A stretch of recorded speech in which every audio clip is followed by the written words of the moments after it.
Ստեփանոսը շնորհներով եւ զորությամբ լցված մի մարդ ժողովրդի մեջ զարմանալի գործեր եւ մեծամեծ նշաններ էր անում։ Ոմանք այն ժողովարանից, որ կոչվում էր լիբիացիների, կյուրենացիների եւ ալեքսանդրիացիների ժողովարան, եւ ոմանք, որ Կիլիկիայից ու Ասիայից էին, Ստեփանոսի հետ վիճելու ելան։ Բայց նրանք չէին կարողանում դեմ կանգնել այն իմաստությանը եւ հոգուն, որով խոսում էր նա։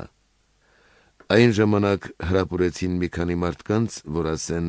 «Լսեցինք դրա հայհոյական խոսքեր ասելը Մովսեսի եւ Աստծու դեմ»։ Եվ գրգռեցին ժողովրդին, քահանաներին ու օրենսգետներին, եւ հարձակվելով Ստեփանոսի վրա, հափշտակեցին նրան ու տարան ատյան։ Եվ բերեցին կանգնեցրին սուտ վկաներ,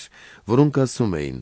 «Այս մարդը չի դադարում հայհոյական խոսքեր ասել այս սուրբ տեղի եւ օրենքի դեմ։ Լսեցինք դրա բերանից, որ ասում էր, թե Հիսուս Նազովրեցին ինքը պիտի քանդի այս տաճարը եւ փոխի այն օրենքը, որ Մովսեսը մեզ տվեց»։